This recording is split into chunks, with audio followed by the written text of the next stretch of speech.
요즘 초등학교에서는 시험을 보지는 않습니다. 근데 예전에 시험 볼 때 초등학교 때도 나왔던 문제들을 보면 문제에 답을 하는 아이들의 기상천외한 그런 답들을 좀 볼 수가 있는데, 제가 몇 개를 한번 소개해 드릴 테니까 답을 한번 해보세요. 1번, 옆집 아주머니가 떡을 가지고 오셨습니다. 여기에 알맞은 인사말은 무엇일까요? 그랬더니 어느 아이가 안 사요 이렇게 대답을 했어요. 2번, 여러분은 무엇을 보고 웅장하다고 생각했는지 하나만 써 보세요. 그랬더니 엄마 뱃살 이렇게 써놨고요. 저 답으로 쓴 겁니다. 3번, 다음 물건들을 살 수 있는 곳은 어디인가요? 쌀, 보리, 콩, 쌀. 이마트. 네, 이마트라 했어요. 기상천외하죠. 근데 이마트는 정답으로 했습니다. 선생님이 진짜로. 왜냐면 이마트 가면 살 수 있으니까. 요즘은 획일적으로 뭐가 정답이다 하는 게 아니라 충분히 그럴 수 있는 것들은 다 정답으로 처리를 해줍니다. 아이들의 창의성을 위해서. 4번의 문제를 한번 잘 들어보세요. 부모님은 왜 자식을 사랑하는 걸까요? 그랬더니 어떤 아이가, 이거 고학년 같아요. 그러게 말입니다. 왜 그럴까요? 이렇게 답을 했어요. 사실 이 문제에 대해서는 정확히 정답을 뭐라고 얘기하기는 어렵습니다. 자식이니까 사랑한다 이런 말은 하겠는데, 자식의 입장에서는 자식이니까 사랑한다는 말이 그렇게 깊이 와닿지 않을 거예요. 자기가 부모가 돼 보기 전에는 자식이니까 사랑한다는 말이 자식의 입장에서는 그리 와닿지 않는다라는 얘기입니다. 로마서 1장부터 11장까지는 하나님 아버지가 자녀된 우리를 사랑하신다라는 사랑의 고백이라고 생각하면 됩니다. 사랑하기 때문에 독생자 예수 그리스도를 우리에게 주셨다. 사랑하기 때문에 독생자 예수 그리스도와 함께 하나님의 의를 우리에게 주셨다. 이것은 오직 하나님만이 우리에게 줄 수 있는 놀라운 선물이다.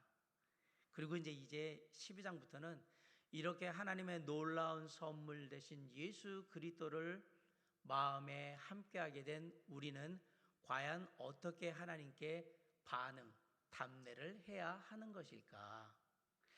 하나님께 주신 놀라운 선물된 예수 그리스도와 함께하는 그 놀라운 귀한 은혜를 입은 우리는 과연 어떻게 하나님께 답례를 해야 할까요? 오늘 본문은 두 가지로 우리의 반응을 얘기합니다. 먼저 우리 몸을 거룩한 산 제물로 드리라고 말씀합니다. 우리 1절 다 같이 한번 읽어볼까요? 시작. 그러므로 형제들아, 내가 하나님의 모든 자비하심으로 너희를 권하노니.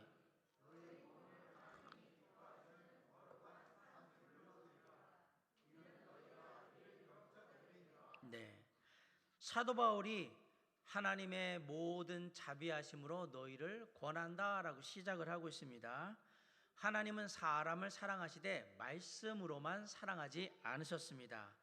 당신의 사랑을 눈으로 볼 수 있도록 선물로 예수 그리스도를 보여주셨어요. 그리고 그 예수 그리스도를 이 땅에 보내주셨습니다. 그리고 그 예수 그리스도를 통해서 십자가에 달려 죽으시게 하셨고 우리의 죄를 대신하게 하셨어요.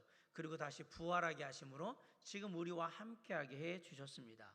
이를 통해서 누구에게나 용서와 화해의 선물이 믿는 자에게 주어지게 된 겁니다. 아들이신 예수 그리스도가 선물이고 예수님이 주시는 용서와 화해가 또한 선물인 겁니다. 하나님의 모든 자비하심, 은혜, 이게 예수 그리스도를 중심으로 다 돌아간다라는 사실이에요. 이런 하나님의 자비하심, 우리를 불쌍히 여기시는 은혜를 힘입어야 우리는 다음 단계로 나아갈 수 있다라는 얘기입니다. 모든 것은 항상 은혜로부터 시작한다는 사실을 잊지 마시기 바랍니다. 그럼 이렇게 은혜로부터 시작하는 삶이 뭐가 다를까? 집에서 사랑받고 크는 아이들과 사랑받지 못하고 이렇게 방치해서 크는 아이들은 얼굴빛이 다릅니다. 어떤 아이들은 잘 보세요. 항상 얼굴에 여유가 있고 웃으면서, 그리고 이렇게 봤을 때 뭔가 이렇게 포근해 보이는 아이들이 있는 반면에, 어떤 아이들은 사람들을 보면, 어른들도 마찬가지지만 얼굴을 보면 뭔가 좀 굳어 있고 뭔가 좀 냉랭한 것 같고 그런 느낌이 드는 사람들이 있어요. 어떤 사람들은 그런 거예요. 그럼 무슨 차이냐? 사랑을 받고 있는가 그러지 못한가의 차이입니다. 그 뭔가에 마음이 눌려 있거나 뭔가가 부족하면 그게 얼굴에 다 나타난다라는 사실이에요. 우리가 비타민 A가 부족하잖아요. 얼굴이 그냥 소위 말해서 누렇게 뜹니다. 비타민 C가 부족하잖아요. 얼굴에 그 밝기가 어둡고 칙칙하게 이렇게 바뀌어 버립니다. 비타민 D가 부족하면 항상 우울해질 수밖에 없어요. 그래서 우울한 얼굴을 할 수밖에 없는 거예요. 그래서 멀티비타민이라는 걸 요즘 먹죠. 부족함을 채우기 위해서 그런 거예요. 근데 그렇게 비타민제를 잘 먹게 되면 또 얼굴빛이 밝고 환하게 이렇게 바뀌는 효과도 있습니다. 마찬가지예요. 하나님의 사랑이 우리의 삶에 공급되게 되면 삶의 활력이 넘치게 됩니다. 하나님의 자비하심이 우리의 삶에 임하게 되면 모든 것이 달라지게 된다는 얘기입니다. 때때로 우리가 주변의 사람들 중에 정말 끈질기게 정말 안 바뀌는 사람이 있어요. 어떨 때 그 사람들 보면 정말 답답하기도 하고 짜증도 나고 낙심도 되고 그렇습니다. 나름대로는 저 사람도 하나님 믿어야 되는데 라는 생각에서 열심히 변하게 해달라고 기도하기도 합니다. 그런데 어느 순간부터 이 사람이 막 바뀌는 것을 보이는 그런 사람들이 있죠. 자신의 문제가 뭔지를 얘기하고 나름 열심히 바꾸려고 노력하는 사람들을 보게 돼요. 왜 이 사람이 그런 일을 하게 됐을까라고 살필 때 대부분의 많은 사람들의 변화는 바로 그 뒤에 하나님의 은혜가 있었다라는 사실을 우리가 알게 되는 거예요. 저와 여러분이 변한 이유가 뭡니까? 하나님의 은혜 때문에 바뀐 겁니다. 이런 삶의 변화가 바로 1절에서 말하는 몸을 산제물로 드리는 것에 해당하는 거예요. 하나님의 자비하심에 대한 자연스러운 우리의 삶의 반응이 뭐냐? 우리 몸을 하나님이 기뻐하시는 거룩한 산제물로 드리는 거예요. 하나님 아버지께서 내게 가장 사랑하시는 독생자 예수 그리스도 하나님을 보내주셨는데, 내게 주셨는데, 이 사랑을 받은 나는 과연 어떻게 해야 될까? 나는 어떻게 살아야 하는가? 이런 고민들이 사랑받은 자에게는 당연히 있게 됩니다.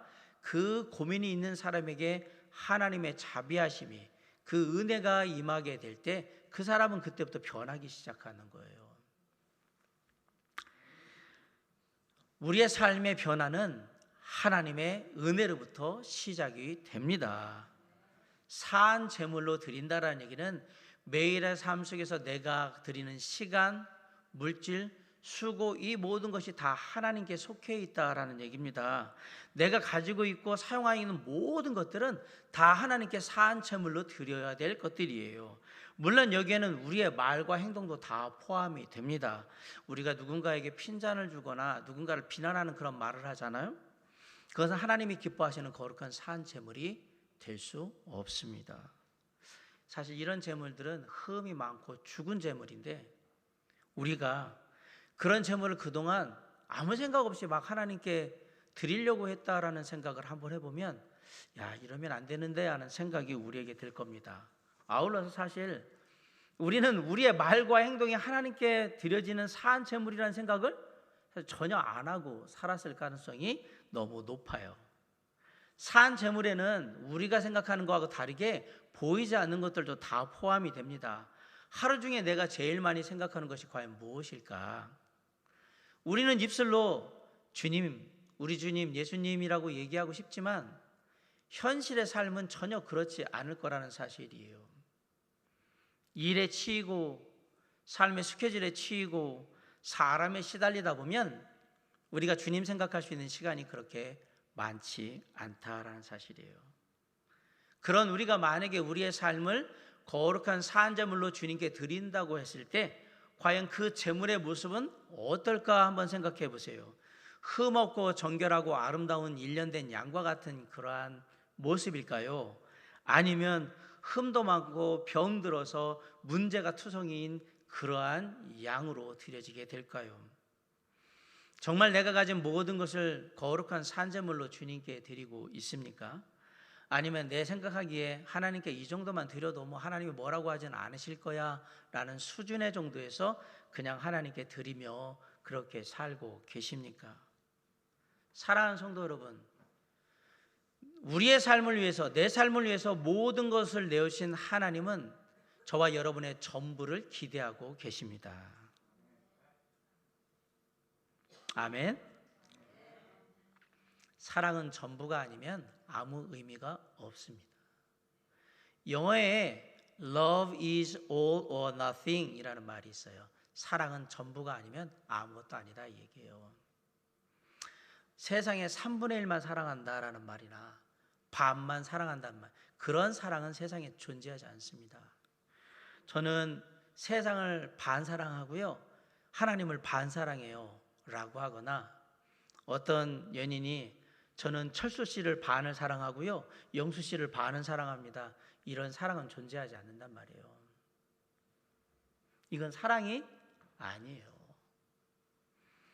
반만 드리고 주님을 사랑한다고 말할 수 없어요. 3분의 1을 드렸으니까 그래도 사랑이라고 말할 수 있지 않을까? 그렇게 고백할 수 없습니다. 사랑은 언제나 전부를 말합니다. 주님이 우리를 사랑하셔서 우리에게 전부 주셨듯이 그 주님의 전부인 사랑을 받은 우리는 우리의 전부, 모든 것을 주님께 드려야 하는 겁니다.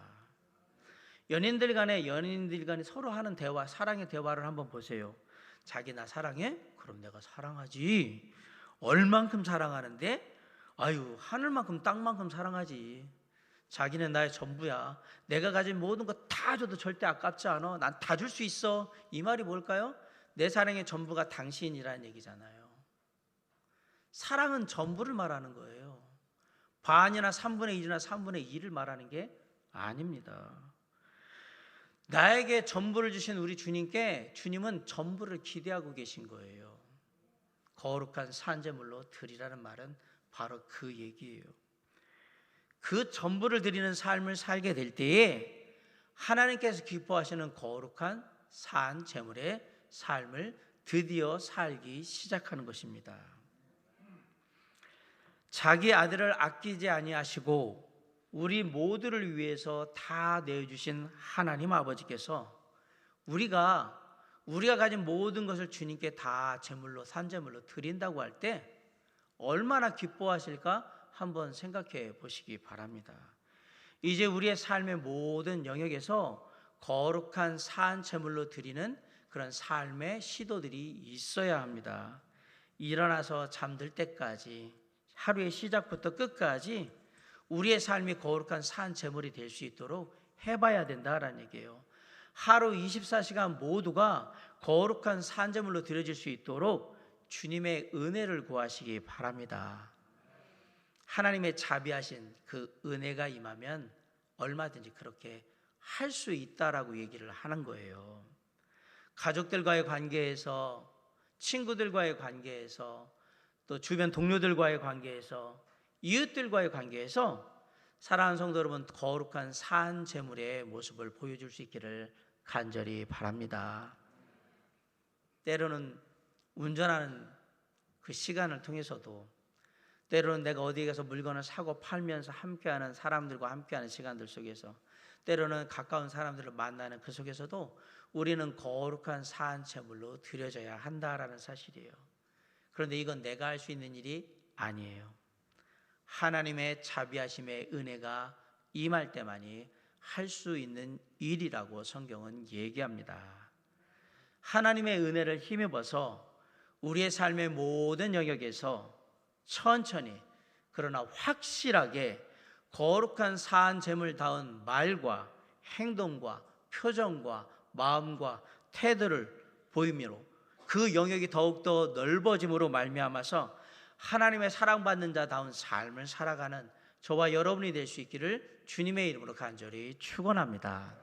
하나님의 사랑을 받은 자의 첫 번째 반응은 거룩한 산제물로 그 삶을 드리는 거라고 말씀을 드렸어요. 두 번째 반응은 뭐냐? 새롭게 변화된 삶을 살아야 하는 겁니다. 자, 우리 2절 한번 다 같이 읽어볼까요? 시작. 너희는 이 세대를 본받지 말고.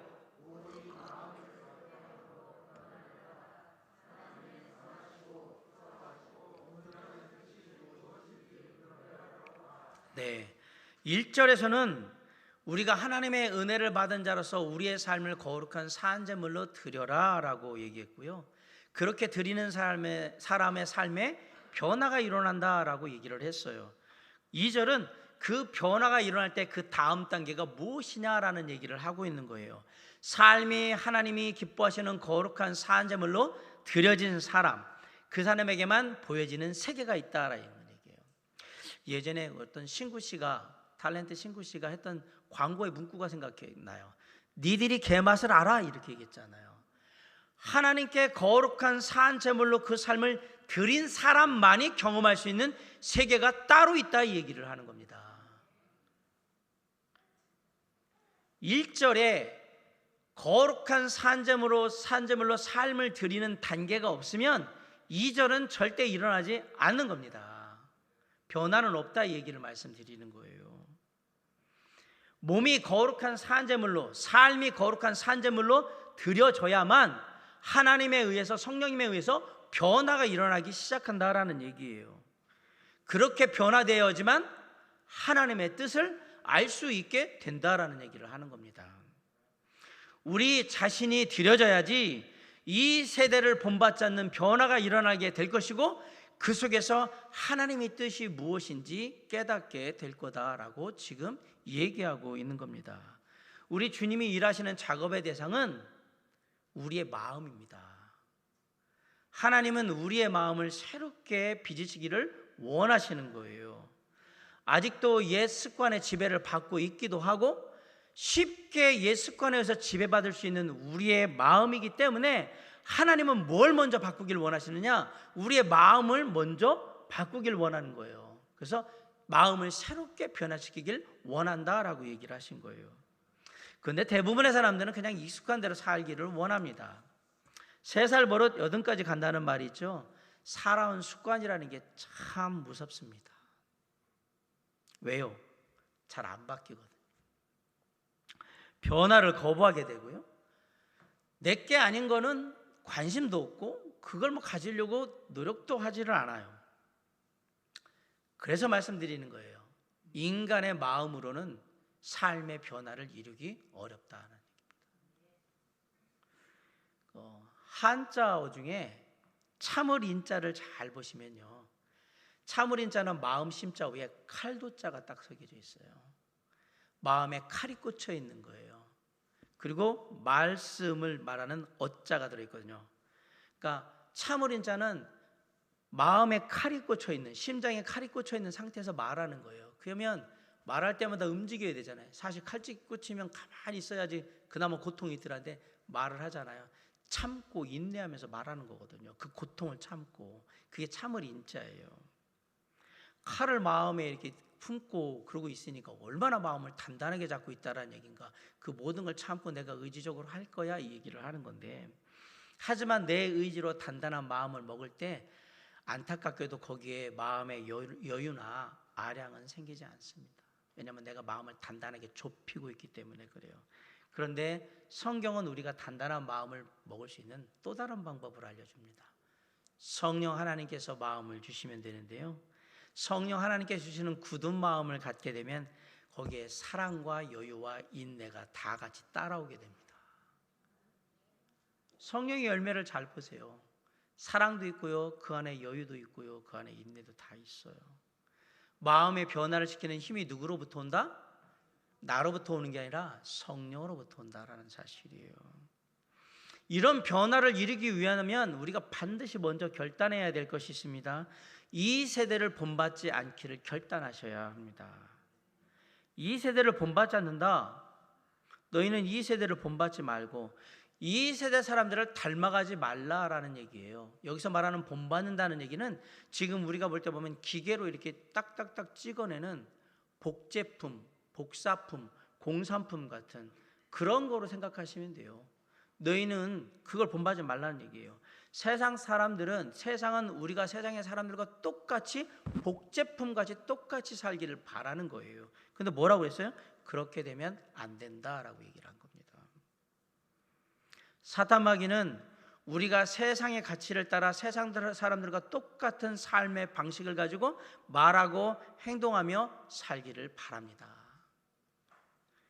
그런데 그렇게 살던 우리에게 뜻밖의 놀라운 변화가 일어난 거예요.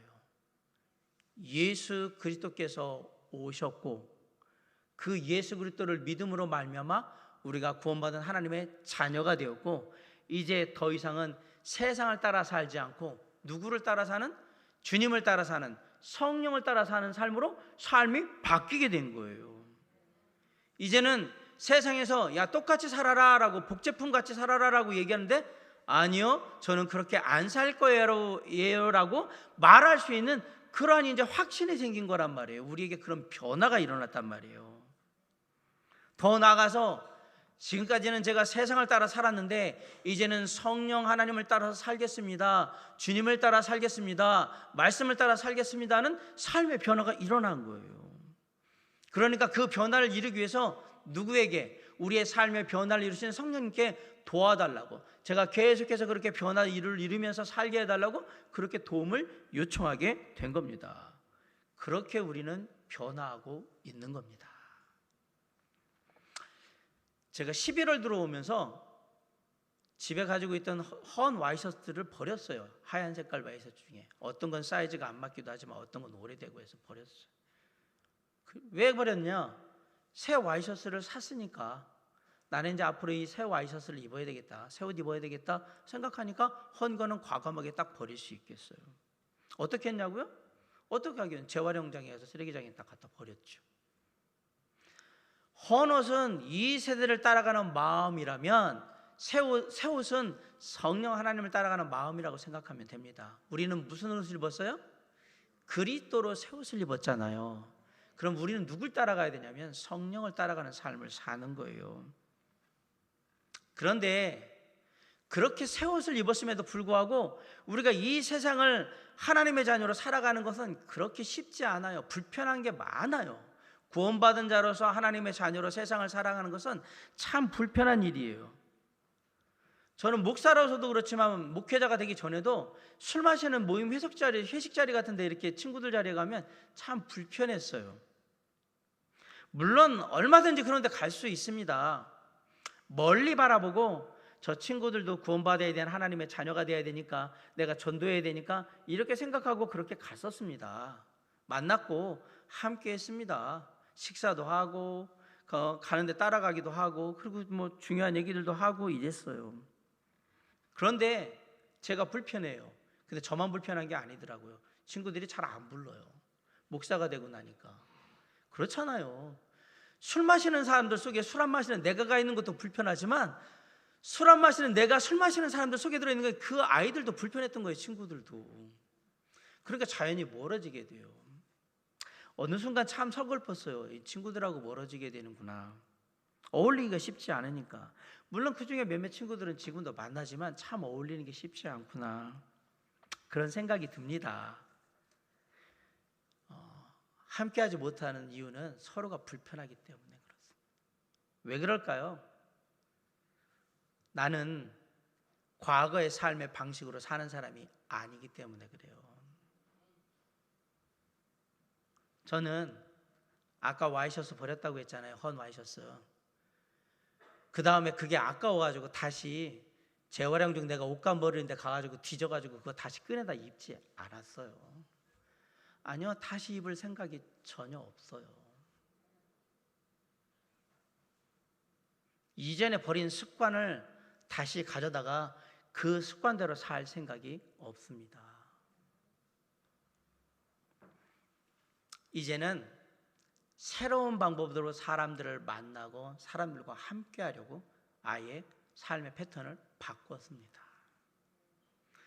이전의 방법대로 하려고 하니까 내가 불편한 거예요. 왜냐하면 이전에 내가 아니기 때문에. 그렇게 살다 보니까 세상에서 이게 내가 알지 못했던 진짜 불편하고 어려운 것들이 너무너무 많다라는 사실이에요. 그리고 세상 안에 내가 있기 때문에 세상은 계속해서 나를 세상 쪽으로 끌고 가려고 합니다. 그리고 세상의 사람들은 구원받은 하나님의 자녀로 우리가 살려고 하지만 우리를 끌고 가서 같은 색깔을 칠하려고 하거나 아니면 비슷하게라도 색깔을 칠하려고 자꾸 그렇게 만들려고 해요. 그럼 왜 같은 색깔을 칠하려고 할까? 다 같은데 다른 색깔로 하나만 툭 나와 있으면 튀니까 싫잖아요. 다 같은 종류인데 하나만 다른 종류면 언제 이렇게 얘만 이렇지? 이렇게 생각하면 또 불편하잖아요. 다 같은 생각을 하고 있는데 얘만 다른 생각을 하면 이 다른 생각이 언제 다른 쪽으로 갈까 늘 불안하기 때문에 불편하단 말이에요. 그런 압박들이나 어려움이 늘 있어요, 늘. 그런데 이제는 그런 압박이나 어려움으로 주눅들거나 회피하려고 하지 않습니다. 저는 과거의 헌 옷을 버렸습니다. 버린 이상 그 옷 주워다가 다시 입을 생각은 전혀 없습니다. 어떤 세상의 압박과 유혹이 밀려온다 할지라도 저는 새 옷을 벗고 다시 헌 옷으로 갈아입을 생각이 1도 없습니다.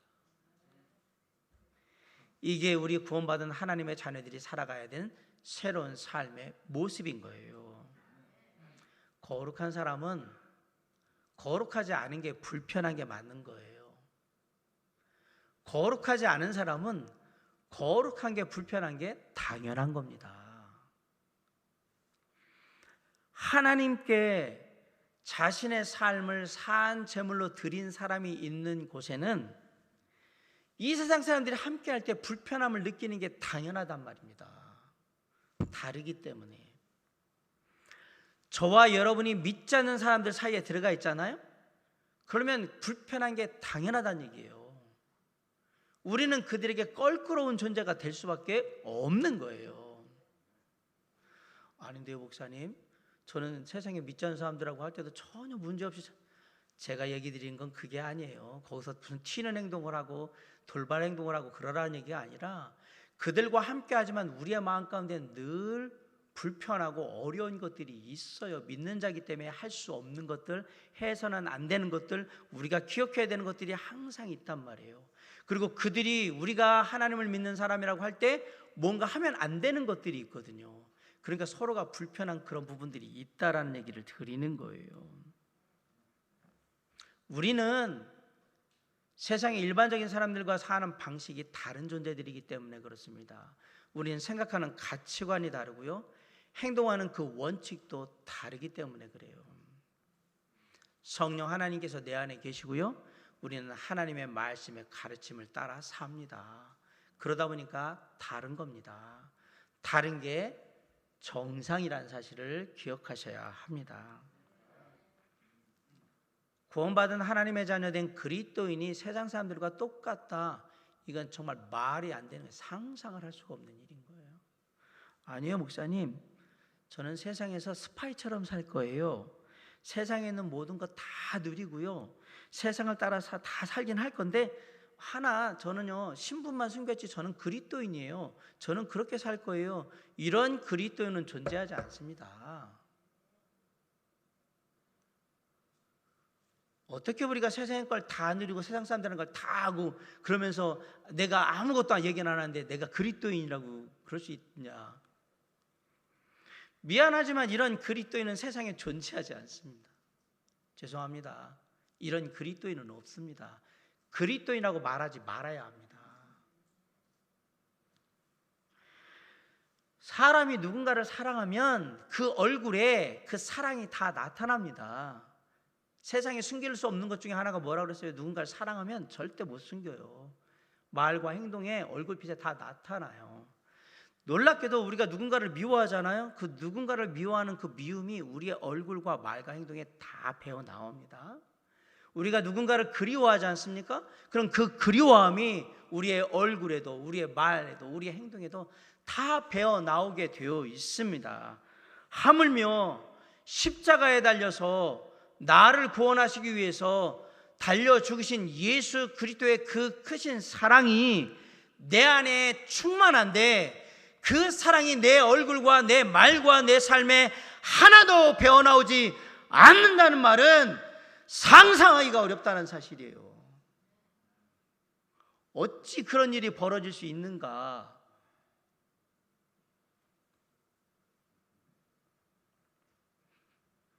이거는 상상을 할 수 없는 일이에요.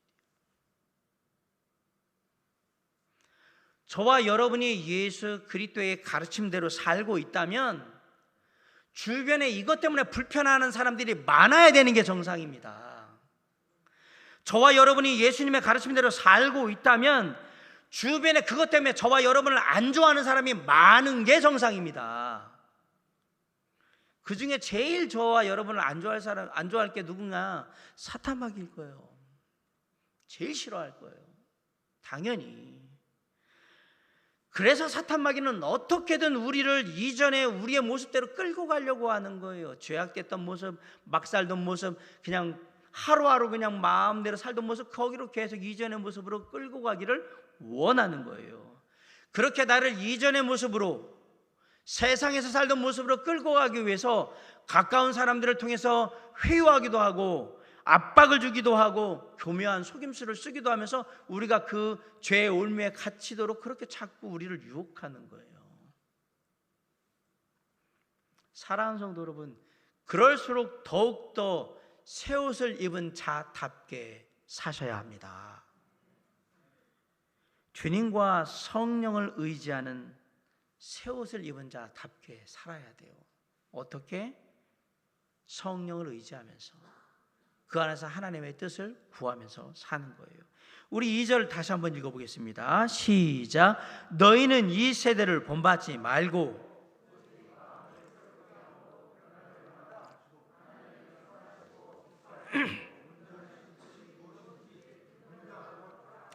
네, 2절을 쉽게 풀어서 쓰면 이렇습니다. 너희는 세상 사람들과 똑같은 사람으로 만들려고 하는 이 세상을 따라가지 말고 세상에 대해서는 아니오라고 말하며 오직 성령께서 너를 지배할 수 있도록 너의 마음을 열어두고 성령 하나님만 의지해라.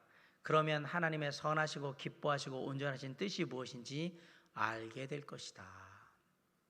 그 얘기예요. 사랑하는 성도 여러분, 하나하나 차근차근 밟아가시기 바랍니다. 한 번에 다 변하려고 하지 마시고요, 한 번에 막 두세 계단씩 넘어가려고 그것도 하지 마세요. 쉽게 목적지에 도달하려고 하다 보면 위기가 왔을 때 쉽게 포기하게 되는 거예요. 한 걸음씩 천천히 조금씩 변화의 발걸음을 내딛다 보면 언젠가 목적지에 다다르게 될 겁니다. 그냥 뚜벅이 같이 뚜벅뚜벅 조금씩 변해가는 겁니다. 왜 교회 다니는 사람들이, 많은 사람들이 자칭 예언자나 자칭 예수 점쟁이들 자꾸 찾아다니는지 아십니까? 이분들이 하나님의 뜻을 알 텐데 왜 이럴까?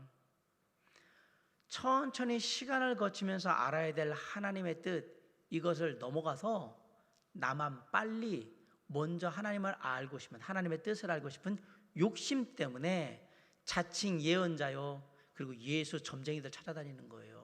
이건 어떻게 되겠습니까? 마치 우리가 점쟁이한테 점 보듯이 하나님 앞에서 이건 어떻게, 하나님 앞에서 제가 마음 먹고 하는데 이건 어떻게 될까, 이런 식의 것들을 하는 거예요.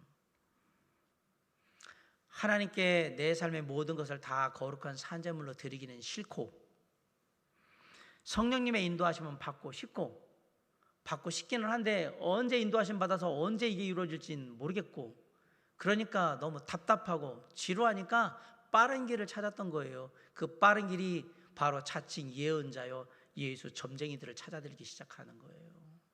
아직도 성업을 하고 있잖아요, 기독교 내에서. 왜 그럴까요? 하나님의 뜻을 빨리 알고 싶은 그 욕심에 다 그렇게 되는 겁니다.